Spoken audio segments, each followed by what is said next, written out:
Hi friends, welcome back to my kitty cat corner of the internet. I just got back from my 20th Comic-Con. At this point, I've actually lost count of which Comic-Con it is, but I have been going for the last more than 10 years and I've gone multiple days, multiple years.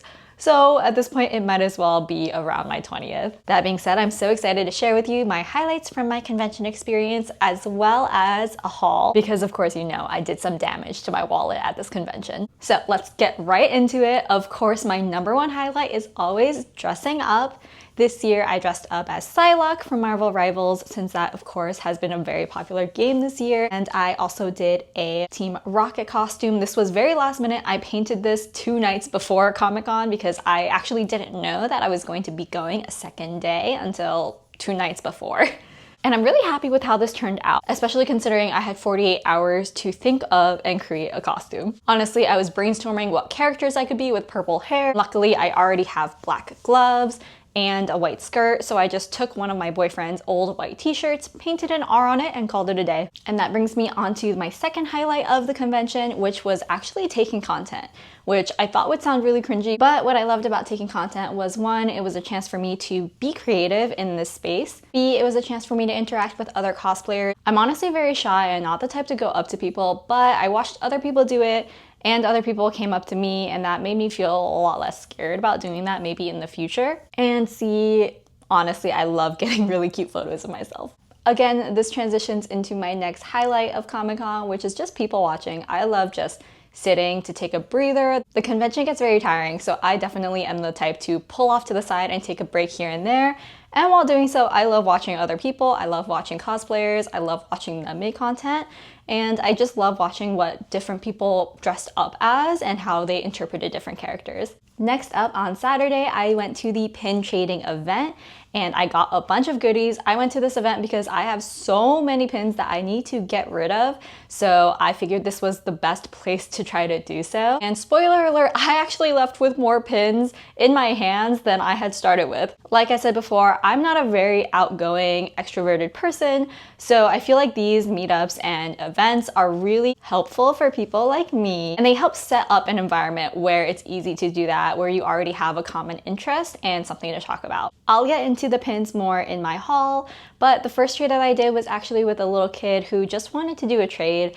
They gave me a Star Wars pin. I'm not a Star Wars person, but I didn't want to turn him down.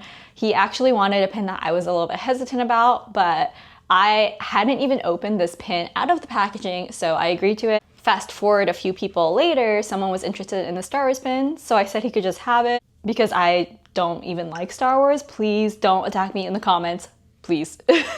I come in peace. I have been wanting to get into the series, but it is just so long that I really need the time and mental space to be able to sit down and commit to that.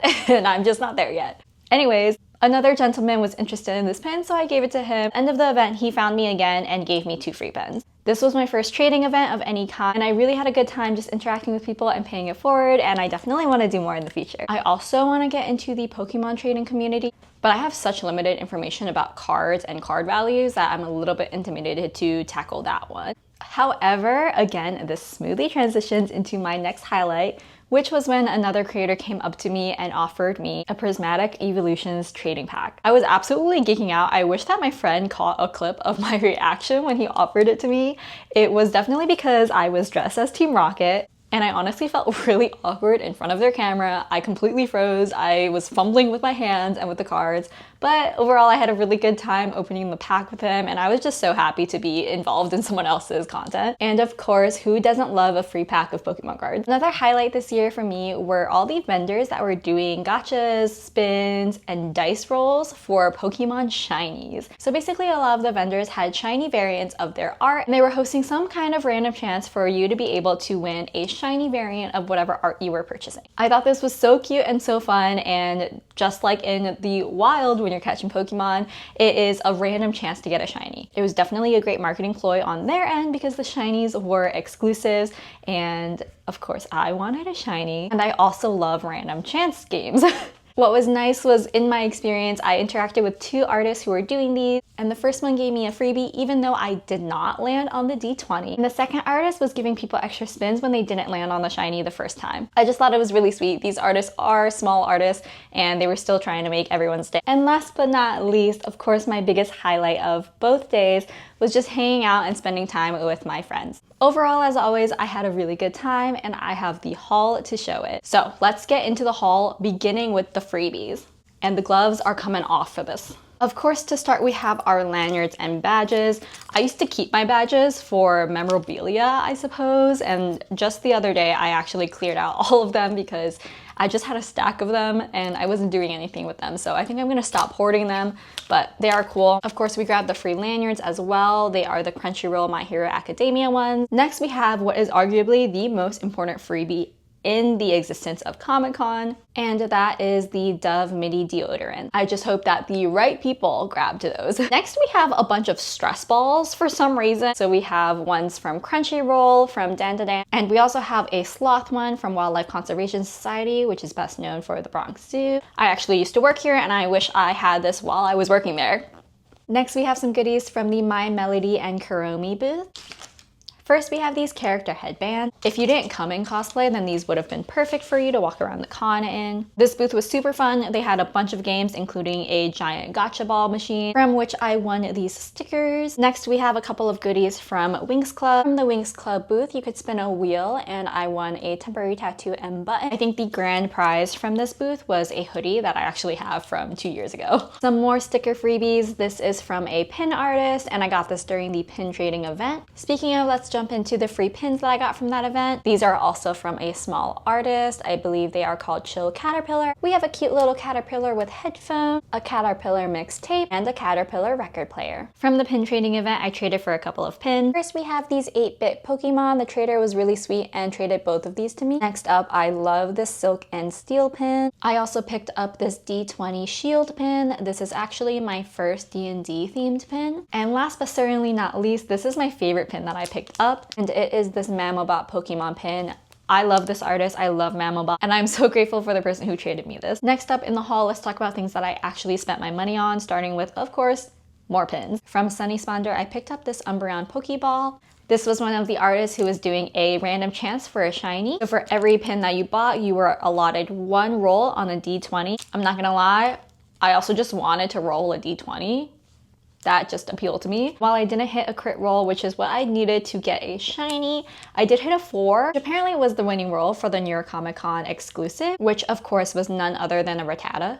Next up, we have one more pin for this haul. It is actually a set, and of course it is another Pokemon themed item. I picked up this Detective Pikachu set. I love it so much. I love human characterized Pokemon and characters. Not sure how to pronounce their name, but this is the artist. Those were all of the pins, which leaves us with the paper goods. An honorable mention, of course, is the Pokemon card pack that I got, and from it I got the Sylveon. Let's just go ahead and mention the last Pokemon item that I picked up, which was this ghost type print. The artist for this one is Bryce K. Ho Draw, and they were another vendor that was doing the lucky draws for a shiny. This is actually one of the shiny prints, so here's a chance for you to find it. I thought these were so cute. They had a shiny variant of every print that they had, in which there was a singular Pokemon that was shiny. They actually gave us the shinies straight off the bat because they didn't have the initial prints that I wanted in stock, which was a good thing because I asked to spin the wheel anyways because that is part of the fun for me, and it took me my 3rd try to get the shiny. That was the only big print that I got, but I also did get a mini print. This is a super cute Studio Ghibli fan art, but the best part is it is actually a recipe. This artist was so cool. I'm so glad I stumbled upon them. I'm definitely going to give them a follow, and you should too, because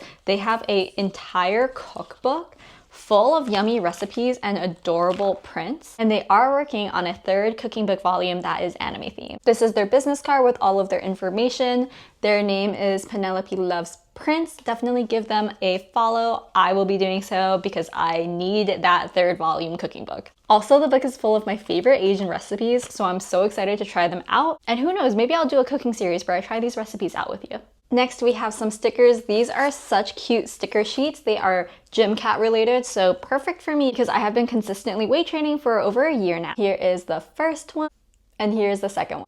and these are by Sue Sweetie. Last but not least are these gorgeous foil stickers from Jessica Luna. First up, we have this adorable snake sticker with heart spots. I've actually personally been wanting to make a heart-themed snake design, but this is even better because there's this cute girl on it. And the second sticker I picked up from her is this tiger with the blue-haired girl. I'm honestly obsessed with these two stickers and I do not want to use them. Again, these are from Jessica Luna and her Instagram is at Eat Slugs. That brings us to the end of the haul with a total of about, I believe, $200 spent, give or take, which isn't too bad in my personal opinion. We'll see how I do next year. Until then, have a lovely day and happy convention season. If you haven't already, please feel free to join the litter and subscribe down below, and I'll see you guys next time.